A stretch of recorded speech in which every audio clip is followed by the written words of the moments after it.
నా పేరు Srikanth. First time మీరు మన ఛానల్ చూస్తుంటే సబ్స్క్రైబ్ చేస్తారని మనస్ఫూర్తిగా కోరుకుంటున్నా. ఇక విషయంలోకి వెళ్తే పాపం నిన్న జడా శ్రావణ్ తెగ ఏడ్చేస్తున్నాడు. ఎవరో నన్ను లిల్లీ పుట్ అన్నారు, నన్ను లిల్లీ పుట్ అంటున్నారు అని చెప్పేసి ఆయన స్టేజ్ మీద విపరీతమైనటువంటి ఫ్రస్ట్రేషన్స్లోకి వెళ్ళిపోయాడు. అంతేకాకుండా ఆయన అడుగుతున్నాడు, 10 లక్షల మంది నా వెనకాల నిలబడండి, 10 లక్షల మంది నా వెనకాల నిలబడండి, నేనంటే ఏంటో చెప్తాను. 10 లక్షల మంది మీరు జడా శ్రావణ్ తాలూకా అని ఎందుకు చెప్పుకోలేకపోతున్నారు? పిఠాపురం పవన్ కళ్యాణ్ గారు తాలూకా అని వాళ్ళు చెప్పుకున్నప్పుడు 10 లక్షల మంది జడా శ్రావణ్ తాలూకా అని ఎందుకు చెప్పుకోలేకపోతున్నారు అంటూ పాపం పెద్ద ఎత్తున సభలో పెద్దగా అరుస్తూ తన బాధ, తన ఆవేదన వెళ్ళగక్కాడు. ఒకసారి మనోడు ఏం మాట్లాడుతున్నాడో ఒకసారి చూపిస్తా, ఎందుకంటే ఆ 10 లక్షల వీడియో కూడా నేను చూపిస్తా, ఒకసారి చూడండి.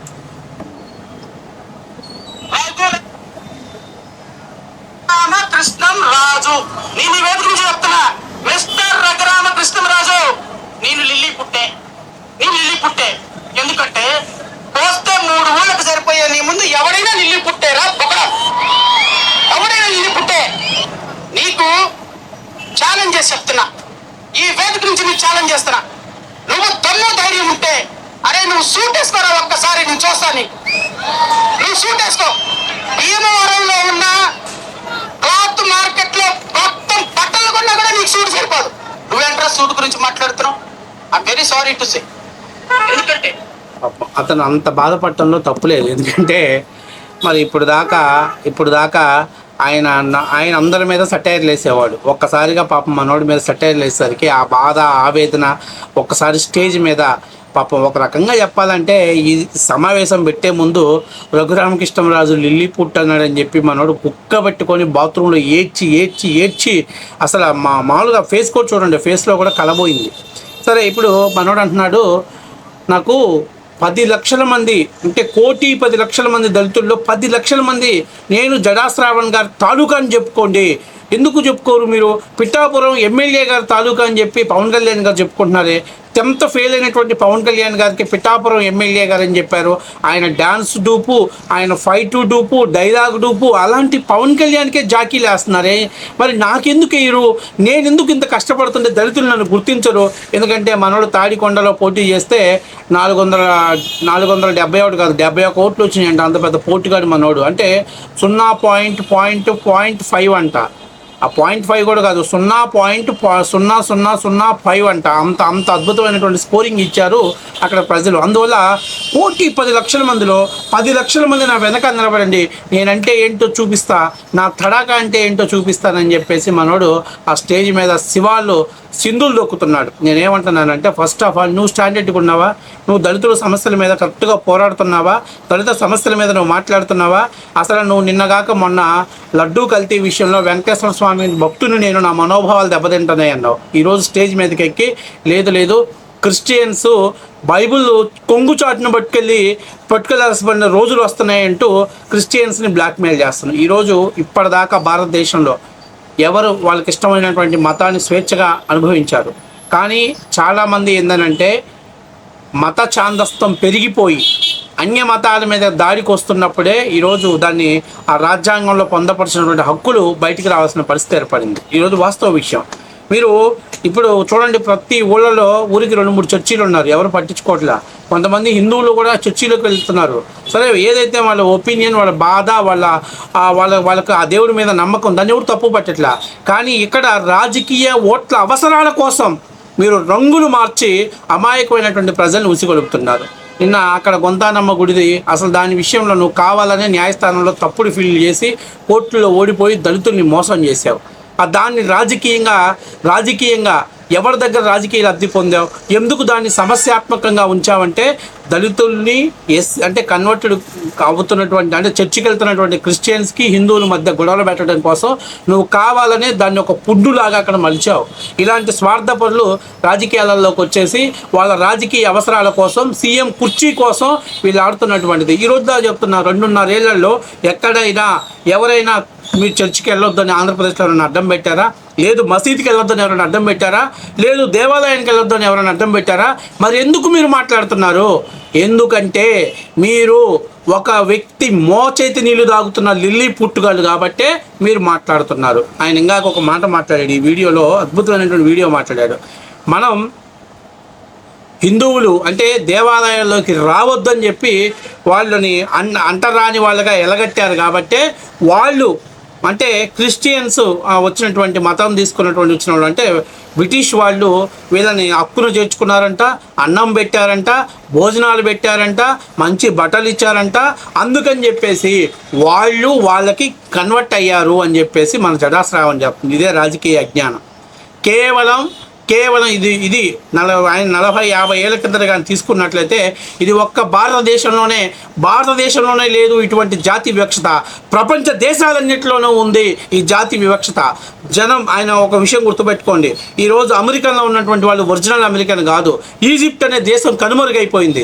ఎక్కడి నుంచి వచ్చింది? ఎక్కడికి పోయినాయి ఈ భావజాలాలు? అన్ని దేశాలలో ఉన్నాయి. ఆ రోజు ఒకటి మీద ఒకటి పెత్తనం చేయాలంటే ఎవరినో ఒకరిని అనగదొక్కాలనే ఉద్దేశంతో ప్రపంచం అంతా కూడా ఏర్పాటు చేసుకున్నటువంటి జాతి వివక్షత. కాబట్టి ఈరోజు ఒక భారతదేశానికే లేదు.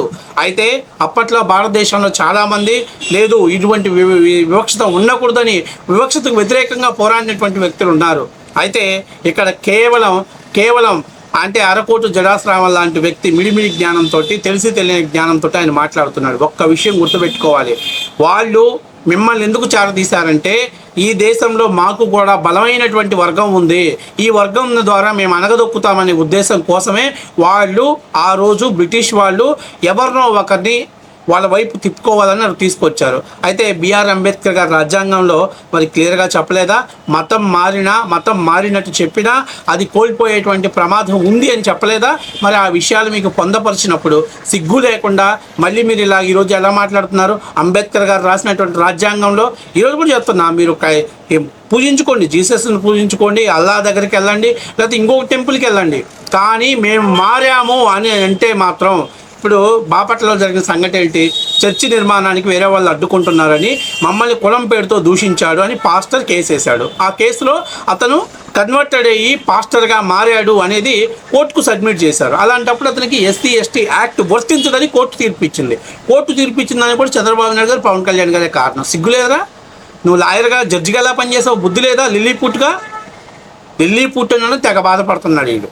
మళ్ళీ ఇంకొక మాట చెప్పాడు, ఒక పక్క బ్రిటిష్ వాళ్ళని పైకి లేపాడు, ఇంకొక పక్క బ్రిటిష్ వాళ్ళంట మీకు ఎందుకయ్యా స్వతంత్రం, మీకు స్వతంత్రం తీసుకొని ఏం చేస్తారయ్యా, మీరు స్వతంత్రం దేనికి పనికి వస్తుందయ్యా, మీకు మీరు ప్రాంతాల వారిగా విచ్ఛిన్నమై కొట్టుకొని చేస్తారని చెప్పి బ్రిటిష్ వాళ్ళు అడిగితేనంట అప్పుడు ప్రధానమంత్రి అంటే పదవి మోజులో నెహ్రూ గారు అలాగే సర్దార్ వల్లభాయ్ పటేల్ గురించి కూడా ఈ బొగడాగాడు మాట్లాడే స్థాయి. నేను అంబేద్కర్ గారి స్థాయి పెంచినందుకు నేను బాధపడట్లా.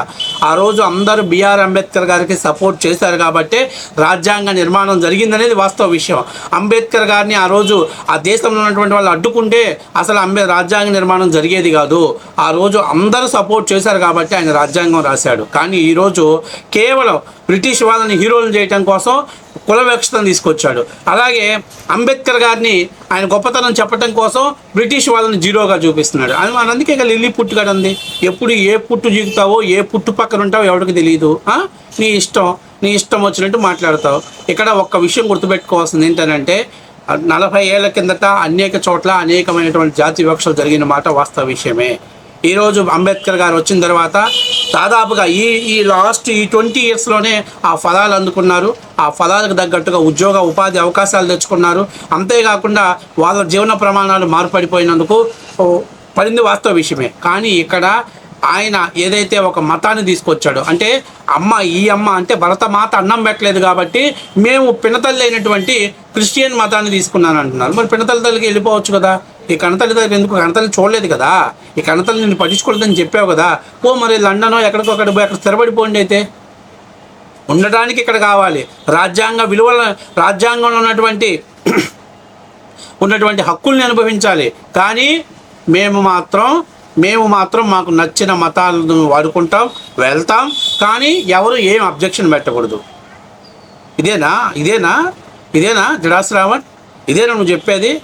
మరి ఈరోజు వేదిక మీద బిఆర్ అంబేద్కర్ గారి రాజ్యాంగం ప్రకారం ఒక డిప్యూటీ స్పీకర్ని ఆయన నోటికి వచ్చినట్టు మాట్లాడవచ్చు, నోటికి వచ్చినట్టు తొలనాడవచ్చు. ఎందుకంటే వాక్ స్వతంత్రం ఇచ్చారు. వాక్ స్వతంత్రం ఇచ్చిన దేశంలోనే వాక్ స్వతంత్రం మితిమీరితే దాన్ని కట్టడి చేసేటువంటి స్వాతంత్రం కూడా మిగతా వాళ్ళకు ఉన్నదనేది జడాశ్రావణకు తెలియదు. ఆ వేదిక మీద కూర్చున్న వాళ్ళందరూ కూడా ఈ రోజుకి జగన్మోహన్ రెడ్డి ముఖ్యమంత్రి కావాలి అనే సిద్ధాంతంతో పనిచేస్తున్నటువంటి వ్యక్తులను వేదిక మీద కూర్చోబెట్టి ఈ లిల్లీ పుట్టుగారు ప్రసంగాలు చేస్తున్నాడు. ఆయనకి భీమవరంలో ఉన్న క్లాత్ మొత్తం కుట్టినా కూడా క్లాత్ సరిపోదంట. రేపొద్దున దాని మీద ఎవరైనా సటైర్ వేస్తే దళితుల యొక్క వేషభాషల మీద, దళితుల యొక్క పుట్టుక మీద, దళితుల యొక్క ఫేస్ మీద మీరు కామెంటరీ చేస్తారా? మరి ఇతను ఎలా కామెంట్ చేశాడు? చేయొచ్చు. వాక్ స్వతంత్రం అతనికి ఒక్కడికే ఉంది. వాక్ స్వతంత్రం ఎవరికి లేదు, ఎవరికి తీసుకోకూడదు. కాబట్టి ఇలా అక్కడ మహా అయితే తిప్పి కొడితే 2000 మంది కూడా రాలా. బువ్వా బిర్యానీ అన్నీ పెట్టిస్తామన్నా. వీడికి 10 లక్షల మంది వెనక నిలబడతారంట. ఏ రకంగా నిలబడతాడు? ముందు నిలబడేవాడు స్ట్రాంగ్గా ఉండాలి. వాడు ఒక డెసిషన్ తీసుకుంటే ఉండాలి. మొన్న తెలుగుదేశం పార్టీ సపోర్ట్ చేసావు, ఇవాళ జగన్మోహన్ రెడ్డి సపోర్ట్ చేసావు, రేపు బీజేపీకి సపోర్ట్ చేస్తామని ఆశ్చర్యంగా ఉండేది. అంబేద్కర్ గారు తన సిద్ధాంతం కోసం పనిచేశాడు. అంబేద్కర్ గారి పేరు చెప్పి మీ సిద్ధాంతాలు అమ్ముకుంటూ బతుకుతున్నటువంటి బొగడాగాళ్ళు మీరు. మీకు అంబేద్కర్ గారితో పోలిక ఏంటి? అంబేద్కర్ గారితో అసలు మిమ్మల్ని ఎక్కడైనా పోల్చుకోవచ్చా? మరి కాబట్టి ఇవన్నీ చాలా ఉన్నాయి. కాబట్టి ఎన్నటి కారణం ఏంటంటే ఆ RRR గారు ఆయన్ని లిల్లీ పుట్ అన్నాడు అనేది. ఆయన పాపం ఎంత బాధపడిపోతున్నాడో, ఎంత మదన పడిపోతున్నాడో, ఎంత అంతర్యుద్ధం చేస్తున్నాడో. స్టేజ్ మీదకి వచ్చాక ఫస్ట్ అదే చెప్పుకొని బోరు అని ఏడుస్తున్నాడు. అంటే ఇప్పుడు దాకా అందరికీ నువ్వు పేర్లు పెట్టావు, తిరిగి నీ పేరు పెడితే నువ్వు బాధేస్తావు. కాబట్టి రాజకీయాలు ఉన్నప్పుడు పూలు పడతాయి, రాళ్ళు పడతాయి. పూలు పడ్డప్పుడు సంతోషపడి, రాళ్ళు పడితే బాధపడితే అట్ట ఆడకూడదు శ్రావణ్. అందుకని నేను చెప్పేదంటే ఆ కోర్టు వేసుకొని కేసులు వాదించుకో. సుగాలి ప్రీతికి న్యాయం చేస్తానని సెటిల్మెంట్లు చేసావు, అక్కడ సెటిల్మెంట్లు చేసుకో, బాగుపడతావు. నీకెందుకు రాజకీయాలు?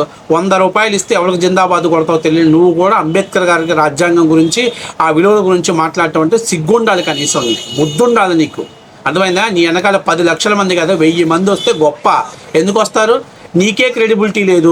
నువ్వే పోరాటాలు చేసాడు, క్రెడిబిలిటీ లేని పోరాటాలు చేస్తున్నావు. నిన్ను నమ్ముకొని ఎవడు బయటకు వస్తాడు శ్రావణ్? కాకపోతే అరకోటేసామా, స్టేజ్ మీద బిల్డప్లు ఇచ్చామా? ఈయన అంటున్నాడు ఈ ప్రభుత్వ అధికారంలో ఉండి కూడా ఒక పక్క దళితుల మీద దాడులు జరుగుతున్నాయి ఈయన అంటాడు, మరో పక్క అక్కడ ఎవరో తెలంగాణలో ఉన్నటువంటి హిందువు అదన్నాడు, రారా నువ్వు రా, చూసుకుందాం, తేల్చుకుందాం రా, ఇక్కడికి వస్తే నీ 2 కాళ్ళు ఉండవు. మరి అదేంటి? నీకు ఇక్కడ స్వేచ్ఛ లేదన్నావు కదా. ఎందుకంటే ఇక్కడ స్వేచ్ఛ ఎక్కువగా ఉంది. ఎంత స్వేచ్ఛ ఉందంటే వాళ్ళందరూ వాళ్ళు మీటింగ్లు పెట్టుకొని ఎవరిని పెడితే వాళ్ళని తిట్టే స్వేచ్ఛ ఉంది. దాని వెనక ఫైనాన్షియల్ సపోర్ట్ చేయడానికి ఒక మహానుభావుడు ఉన్నాడు. వాళ్ళు ఉన్నంత వరకు ఈ కుల రాజకీయాలు, ఈ మత రాజకీయాలు ఆంధ్రప్రదేశ్ కేర్ ఆఫ్ అడ్రస్గా మారేటువంటి అవకాశం ఉంది. కాబట్టి బీ కేర్ఫుల్. ఈరోజు ఎవరో ఒకటి పోస్ట్ పెట్టాడు, జనసేన వాళ్ళని అంటే పవన్ కళ్యాణ్ గారిని తిడితే స్పందించడానికి. ఆయన తిడితే మేము కూడా స్పందించాం. మేము కాదు, మీరు కేసులు ఫైల్ చేయించండి, తీసుకెళ్ళి బొక్కలో పడించండి ఆ ప్రశ్న గారిని. కానీ మీరు మాత్రం ఎంతసేపు ఉన్న కూటమి వైఫల్యం చెందింది. పోలీసు హోంశాఖే కాదు, ఏ శాఖ లేకపోయినా మీరు వెళ్ళి అడిగే రైట్ మీకుంది. పలానా శాఖ వాళ్ళు చేయాలని కాదు, FIR మీరు ఫైల్ చేయించాలి. పలానా రావణ్ గారు అనేటువంటి వాడు పవన్ కళ్యాణ్ గారిని అవమానపరిచారు అనేటువంటిది మీరు చెప్తే మిగతా వాళ్ళు దాని మీద స్పందిస్తారు. ఖచ్చితంగా అలాంటి వెధవలను లోపల పడేసి తమదైన స్టైల్లో విచారణ చేసినప్పుడు, స్టేషన్కి వచ్చినప్పుడు చూపిస్తే ఇంకొకసారి పబ్లిసిటీ కోసం గబ్బు మాటలు మాట్లాడితే గువ్వ పగల కొడతారనే భయం అనుకుంటుంది. అది